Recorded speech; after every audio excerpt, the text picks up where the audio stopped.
2021 சட்டமன்ற பொதுத் தேர்தலின் போது உருவான அதே கூட்டணி தான் இப்போது உருவாகி இருக்கிறது. அதிலும் ஒரு சில கட்சிகள் இன்னும் அந்த கூட்டணியிலே இடம்பெறவில்லை என்பதுதான் உண்மை.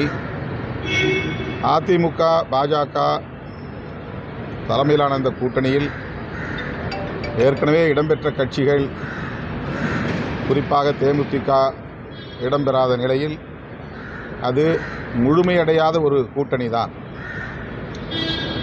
2021 பெரிய தோல்வியை தழுவியத கூட்டணி.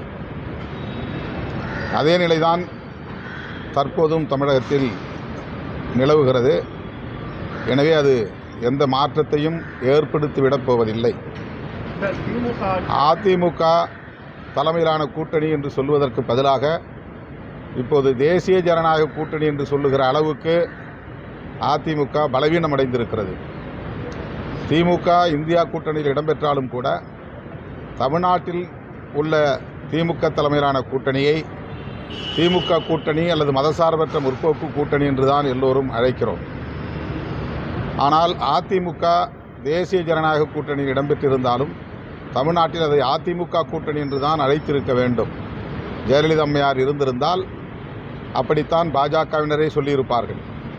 ஆனால் இன்றைக்கு எடப்பாடி பழனிசாமி அவர்களே இது தேசிய ஜனநாயக கூட்டணி என்று சொல்லுவதன் மூலம் பாஜக தலைமையில்தான் நாங்கள் இருக்கிறோம் என்று அவர் ஒப்புக்கொள்வதாக இருக்கிறது. அந்த அளவிற்கு அதிமுக பலவீனமடைந்திருப்பது இன்றைக்கு வெளிப்படையாக தெரிகிறது. எனவே அவர்கள் திமுக கூட்டணியை வெற்றி பெறுவதற்கு ஏதுவான கூறுகள் எதுவும் இல்லை. திமுக ஆட்சி என்பது ஊழல், குற்றம், அதாவது மாஃபியா நிறைந்த ஆட்சியாக இருக்கிறது. இதை அகற்றிவிட்டு தமிழ்நாட்டு மக்கள் உறுதியாக இரட்டை ஆட்சியை அமைப்பார்கள் பிரதமர் மோடி சொல்லியிருக்காரு. திமுக கூட்டணிக்கு எதிரான மனநிலையை மக்கள் மத்தியில் உருவாக்க வேண்டும் என்பது அவருடைய முயற்சியாக இருக்கிறது. அந்த முயற்சி வெற்றி பெறப்போவதில்லை. தமிழ்நாட்டு மக்களின் ஏகோபித்த ஆதரவு திமுக தலைமையிலான மதசார்பற்ற முற்போக்கு கூட்டணிக்கு உள்ளது என்பது அவர்களுக்கு நன்கு தெரியும். அவர்கள் எடுத்திருக்கிற சர்வே அந்த உண்மைகளைத்தான் அவர்களுக்கு உணர்த்தி இருக்கிறது. ஆகவே அவர்கள் வாய்க்கு வந்தபடி திமுக அரசுக்கு எதிராக, மதசார்பற்ற முற்போக்கு கூட்டணிக்கு எதிராக அவதூறுகளையும் வதந்திகளையும் பரப்புகிறார்கள். இது மக்களிடையே எடுபடாது. திமுகவின் 4.25 ஆண்டுகள் ஆட்சியில் மக்களுக்கு எங்கியது துன்பமும் நேர்ந்தால் எதிர்க்கட்சித் தலைவர் எடப்பாடி பழனிசாமி சொல்லியிருக்காரு. திமுக எதிர்ப்பு தான் அதிமுகவினுடைய உயிர் நாடி. ஆகவே திமுகவை அவர்கள் பாராட்டுவதற்கு வாய்ப்பில்லை. எதிர்த்து தான் பேசுவார்கள். அது பொருட்படுத்தக்கூடிய ஒன்று அல்ல. அதே மாதிரி தாவேகாவுக்கு விசேஷ சின்னம் வந்து தேர்தல் அனுமதிக்கிறீங்க, பார்க்குறீங்க நீங்கள் அவங்களோட இதில் என்ன சுயேட்சை சின்னங்களுள் அது ஒரு சின்னம், அதை அவர்கள் பெற்றிருக்கிறார்கள். இதில் கருத்து சொல்வதற்கு எதுவும் இல்லை. அவர்களுக்கு என்னுடைய வாழ்த்துக்கள். சரி, இதற்கு முன்னாடியே திருமாவளவன் அவர்கள் விஜயை வந்து ஒரு பேட்டியிலேயே சொன்னால் அவர் பிஜேபியோடு சேர மாட்டாத நம்பிக்கை இருக்குன்னு நீங்கள் சொல்லியிருந்தீங்க. ஆனால் தொடர்ச்சியாக அவங்களோட வாதங்களை மாற்றி மீண்டும் அவர் வந்து பிஜேபியோட ஆட்களாக செயல்படுறாரு தொடர்ச்சியாக சொல்லிட்டு வரீங்க. உங்களோட வாக்கு இதில் முரண்படாக தெரியலையா? இல்லை, பாரதிய ஜனதா கட்சி தேசிய ஜனநாயக கூட்டணிக்கு வராத கட்சிகளை எல்லாம் மறைமுகமாக பல்வேறு உத்திகளை கையாண்டு மிரட்டி வருகிறது. அப்படி தமிழக வெற்றிக் கழகத்தின் தலைவர் விஜய் அவர்களுக்கும் பாஜகவினர் மறைமுகமான அழுத்தத்தை தருகிறார்கள் அல்லது அச்சுறுத்தி வருகிறார்கள் என்பது பலரும் யூகித்து சொல்லுகிற ஒரு செய்தியாகத்தான் இருக்கிறது. அதில் நானும் ஒருவன். அந்த அளவுக்கு விஜய் அவர்களுக்கான நெருக்கடியை பாஜக தருகிறது என்பதை யாரும் மறுத்துவிட முடியாது. விஜய் அவர்கள் அப்படி அந்த நெருக்கடிக்கு ஆளாகி, நிர்பந்தத்திற்கு ஆளாகி அந்த கூட்டணியில் இடம்பெறுவாரேயானால் அவருடைய அரசியல் என்பது கேள்விக்குறியாகிவிடும். அவரை மட்டுமின்றி அவருக்கு வியூகத்தை வகுத்து தருகிற குறிப்பான சில நபர்களையும் பாஜக விசாரணை என்கிற பெயரில் அச்சுறுத்துவதாக தகவல்கள் வந்திருக்கின்றன. எனவே விஜய் அவர்களை பாஜக தலைமையிலான கூட்டணியில் இணைக்க வேண்டும் என்கிற முயற்சி ஒருபுறம் நடக்கிறது என்பதை யாரும் மறுக்க இயலாது. அந்த அடிப்படையில் தான் நான் அந்த கருத்தை சொன்னேன். தொடர்ச்சியாக ஒரு ஜனநாயகம் ஒரு திரைப்படத்தை முடக்கிறதுல இந்த மத்திய அரசு இவ்வளவு வேகமாக செயல்பட்டு பார்க்குறீங்க. உயர்நீதிமன்றம் வந்து தனி நீதிபதி ஒரு தீர்ப்பை கொடுக்குறாரு. அதை எதிர்த்து உடனடியாக வந்து சென்சார் போர்டு மேல்முறையீடு செய்து தீர்ப்பு வந்து உச்சநீதிமன்றத்துக்கு போகிறாங்க. ஆனால் தமிழக அரசு தமிழ்நாடு உயர்நீதிமன்றம் வந்து தேதி குறிப்பிடாமல் வந்து அந்த தீர்ப்பு வச்சு எப்படி பார்க்குறீங்க? ஒரு படத்தின் மூலயமா ஒரு அரசியல் கட்சி தலைவரை முடக்க முடியும் பார்க்குறீங்களா? இதில் வந்து அரசியல் தலையீடு இருக்கிறது என்கிற விவாதங்கள் நடைபெற்று கொண்டிருக்கின்றன. அப்படி அரசியல் தலையீடு, குறிப்பாக பாரதிய ஜனதா கட்சி தலையீடு இருக்கிறது என்றால் விஜய் அவர்கள் அதை வெளிப்படையாக பேசியிருக்க வேண்டும், பேச வேண்டும். ஆனால் அவர் மௌனித்திருக்கிறார். அவரை தடுப்பது எது என்கிற கேள்வி எழுகிறது. நீதிமன்றங்கள் மட்டுமே இதில் நெருக்கடி தருகிறதா, அல்லது பாஜகவும் சேர்ந்து அவருடைய திரைப்படம் வெளியாகாமல் தடுப்பதற்குரிய நெருக்கடியை தருகிறதா என்கிற கேள்விக்கு விஜய் அவர்களால் மட்டும்தான் பதில் சொல்ல முடியும். ஒன்று மட்டும் வெளிப்படையாக தெரிகிறது, அவர் பாஜகவையோ அல்லது மோடி அரசையோ வெளிப்படையாக எதிர்க்க தயாராக இல்லை, அச்சப்படுகிறார் என்பது மட்டும் தெரிகிறது. இந்த அச்சம் ஏன் என்பதை மக்களிடையே அவர் தெளிவுபடுத்தினால் அவருடைய எதிர்காலத்திற்கு நல்லது. திமுக கூட்டணியும் உறுதியாக இருக்குது. அதே மாதிரி மாற்றுக் கட்சியில் வந்து முன்னாள் அமைச்சர்கள் சட்டமன்ற உறுப்பினர் வந்து இணைகிறாங்க. என்டிஏவும் தன்னோட கூட்டணியை வந்து இன்னைக்கு வந்து ஒரு நேரத்தில், அதாவது ஒரு ஸ்கிரீனிங்கே சொல்லிட்டாங்க, மோடி தலைமையில் ஒரு கூட்டணி ஆரம்பிச்சிட்டாங்க. ஆனால் அதிகாரத்திலும் ஆட்சியிலும் பங்கு தரன்னு சொல்லக்கூடிய விஜயை நம்பி யாரும் தற்போது வரைக்கும் யாரும் போல. இது எப்படி பார்க்குறீங்க நீங்கள்? ஒரு அவசியம் விஜய் அவர்கள் தான் இந்த கேள்விக்கு பதில் சொல்ல வேண்டும். அவர் வெளிப்படையாக அதிகாரத்தில் பங்கு தருவதற்கு தயார் என்று அறிவித்த நிலையிலும் அவரோடு கூட்டணி சேருவதற்கு கட்சிகள் தயங்குகின்றன என்றால் அவருடைய நிலை அரசியல் களத்தில் என்னவாக இருக்கிறது என்பதை அவர் உணர்ந்து கொள்ள வேண்டும். ஆனால் அவரை சுற்றியிருப்பவர்கள் அவரிடையே ஒரு மாயையை உருவாக்கி வருகிறார்கள். யாருடைய தயவும் இல்லாமல், எந்த கட்சியின் ஆதரவும் இல்லாமல், கூட்டணி இல்லாமல் வெற்றி பெற்றுவிட முடியும், ஆட்சியை கைப்பற்றிவிட முடியும் என்பதை போன்ற ஒரு பொய்யான தோற்றத்தை அவருக்கு உருவாக்கி கொண்டிருக்கிறார்கள் என்பது மட்டும் வெளிப்படையாக தெரிகிறது. நீங்கள் கேட்ட கேள்விக்கு திரு விஜய் அவர்களே பதில் சொல்லுவதுதான் பொருத்தமானதாக இருக்கும் என்று நான் நம்புகிறேன். கடைசி கேள்வி, தொடர்ச்சியாக விசிக ஆரம்ப காலத்திலிருந்து ஆட்சியிலும் அதிகாரத்திலும் பங்கு என்ற ஒரு குரலோடு தான் ஒதுக்கிட்டு இருக்கு. ஆனால் தற்போது ஆட்சியிலும் அதிகாரத்திலும் பங்கு தரக்கூடிய ஒரு சூழ்நிலை தற்போது நிலவி கொண்டு இருக்கும் பொழுது அதை திருமாவளவன் வந்து முன்னிறுத்தாத வந்து கடும் விமர்சனத்தில் வந்து ஒரு வரி வந்தது. இது குறித்து உங்கள் சில விஷயங்களை வந்து வெளிப்படையாக பேச முடியும், சில விஷயங்களை ராஜதந்திரங்களின் அடிப்படையில் தான் கையாள முடியும். எல்லாவற்றையும் வந்து வெளிப்படையாக பேசிவிடவும் முடியாது, வெளிப்படையான கோரிக்கையாகவும் அதை வைக்க முடியாது. எங்களுடைய அரசியல் நிலைப்பாடுகளில் ஒன்று அதிகார பரவலாக்கம்.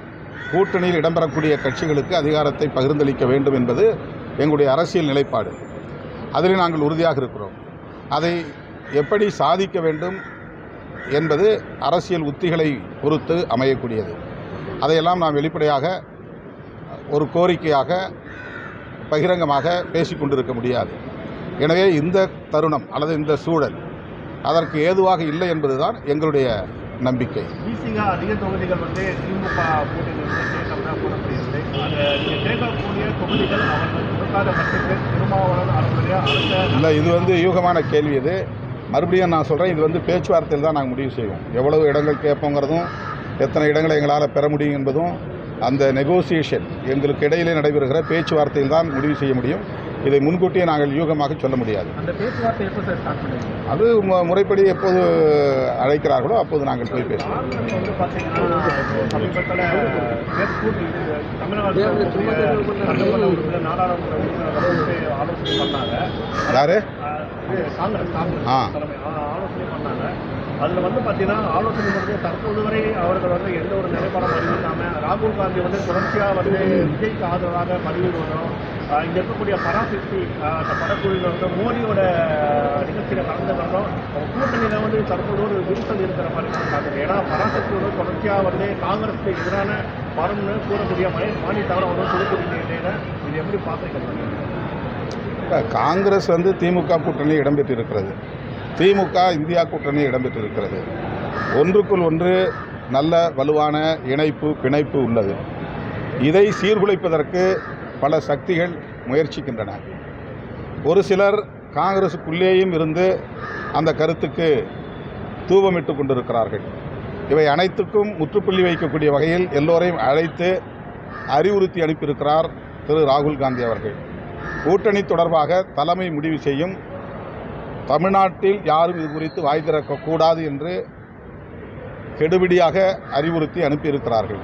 எனவே திமுக தலைமையிலான மதசார்பற்ற முற்போக்கு கூட்டணியில் காங்கிரஸ் இடம்பெறும் என்பதைத்தான் இது உறுதிப்படுத்தி இருக்கிறது. எனவே இதில் எந்த விரிசலும் இல்லை, விரிசலை ஏற்படுத்துவதற்கான வாய்ப்பும் இருக்காது என்று நம்புகிறேன். சட்டமன்றத்தில் காந்தியின் பெயரிலேயே 100 நாள் வேலை திட்டம் தொடர வேண்டும் என்கிற தீர்மானம் நிறைவேற்றப்பட்டிருப்பதை விடுதலை சிறுத்தைகள் கட்சி வரவேற்கிறது. மாண்புமிகு முதலமைச்சர் அவர்களை விடுதலை சிறுத்தைகள் கட்சியின் சார்பில் நெஞ்சார பாராட்டுகிறோம். இந்திய ஒன்றிய அரசு காந்தியின் அடையாளத்தையே முற்றாக அழித்தொழிக்க வேண்டும் என்று தொடர்ந்து பல வழிகளில் முயற்சி செய்து வருவது அவர்களின் தரம் தாழ்ந்த அரசியலை காட்டுகிறது. அதற்கு பதிலடி கொடுக்கக்கூடிய வகையில் சட்டமன்றத்திலே தீர்மானம் நிறைவேற்றிய மாண்புமிகு முதல்வர் அவர்களுக்கு எமது நெஞ்சார்ந்த பாராட்டுகள். அதேபோல ஈழத்திலிருந்து வருகை தந்த நாடாளுமன்ற உறுப்பினர் கஜேந்திரகுமார் பொன்னம்பலம் அவர்களின் தலைமையிலான குழு விடுத்த வேண்டுகோளை ஏற்று பிரதமருக்கு தமிழ்நாடு முதலமைச்சர் அவர்கள் கடிதம் எழுதியிருக்கிறார். இலங்கையில் புதிதாக எழுதப்பட உள்ள அரசமைப்பு சட்டத்தில் தமிழர்களுக்கும் அதிகாரத்தை பகிர்ந்தளிக்கக்கூடிய வகையில் கூட்டாட்சி முறையை அரசியலமைப்பு சட்டத்திலே கொண்டு வர வேண்டும் என்ற கடிதம் ஈழத்தமிழர்களால் வெகுவாக வரவேற்கப்பட்டிருக்கிறது. அதற்காக விடுதலை சிறுத்தைகள் கட்சியின் சார்பில் அவருக்கு நன்றி தெரிவித்துக் கொள்கிறோம். இப்போது கஜேந்திரகுமார் பொன்னம்பலம் அவர்கள் முதல்வருக்கு அதற்காக நன்றி தெரிவித்து கடிதம் அனுப்பியிருக்கிறார். இந்த முன்னெடுப்பு ஈழத்தமிழர்களின் அரசியலில் மிகவும் முக்கியத்துவம் வாய்ந்த, வரலாற்று சிறப்பு வாய்ந்த ஒரு முன்முயற்சியாக விடுதலை சிறுத்தைகள் கட்சி கருதுகிறது. வழக்கம் போல அரசியல் புரிதல் இல்லாமல் தொடர்ந்து திமுகவையும் திமுக தலைமையிலான கூட்டணி கட்சிகளையும் விமர்சிக்கக்கூடியவர்கள், அவதூறு பரப்பக்கூடியவர்கள் இப்போதும் இந்த சந்திப்பை கொச்சைப்படுத்துகிறார்கள். தேர்தல் ஜனநாயகத்தில், நாடாளுமன்ற ஜனநாயகத்தில் அரசமைப்பு சட்டம் என்பது மிகவும் முக்கியத்துவம் வாய்ந்த ஒன்று. அதை மாற்றி அமைக்கிற போது ஈழத்தமிழர்கள் அதற்கு உரிய எதிர்வினை ஆற்றுவது வரலாற்று கடமை. அந்த அடிப்படையில் தான் கஜேந்திரகுமார் பொன்னம்பலம் இந்த முன்முயற்சியை எடுத்திருக்கிறார். விடுதலை சிறுத்தைகள் கட்சியும் அதற்கு துணை நிற்கிறது என்பதை மகிழ்ச்சியோடு தெரிவித்துக் கொள்கிறேன். ஒரு தனியார் நிகழ்ச்சியில் ராசா வந்து திருமாவளவனோட பெரிய தலித் தலைவராக நான் பார்த்து செஞ்சுருக்காரு. உங்கள் கட்சியினர் தான் வந்து கலந்து இருக்கிறார். திருமாவளவன் அவர்களை தலித் தலைவராக வந்து சுருக்கக்கூடிய செயல்களை வந்து பேச நான் பார்க்கலாமா? எனக்கு எந்த சாதிய அடையாளத்தின் மீதும் நம்பிக்கை இல்லை. ஆனாலும் இந்த சமூகத்தில் எனக்கு ஒரு அடையாளம் இருக்கிறது என்பதும் உண்மைதான். அதை தவிர்க்க முடியாது. ஆகவே அவர் அப்படி உளப்பூர்வமாக என்னை சாதித் தலைவர் என்று சொல்லியிருந்தாலும் அதை நான் தவறாக கருதவில்லை. அப்படி தவறாக கருதி விமர்சிக்க வேண்டிய தேவையும் இல்லை. காலமும் மக்களும் திருமாவளவனையும் விடுதலை சிறுத்தைகள் கட்சியையும் உணர்ந்து வருகிறார்கள், உணர்ந்து கொண்டார்கள். அதனால்தான் இன்றைக்கு ஒரு மாநில கட்சியாக அனைவருக்குமான ஒரு பேரியக்கமாக அங்கீகரித்திருக்கிறார்கள். ஒரு மாநில கட்சியாக அங்கீகாரம் பெறுவதற்கு அனைத்து தரப்பு மக்களின் ஆதரவில்லாமல் முடியாது. இன்றைக்கு அனைத்து தரப்பு மக்களின் பேராதரவோடு இந்த இயக்கம் ஒரு மாநில கட்சி என்கிற அங்கீகாரத்தை பெற்றிருப்பதே நாங்கள் அடையாள அரசியலை முன்னெடுக்கவில்லை என்பதை உறுதிப்படுத்துகிறது.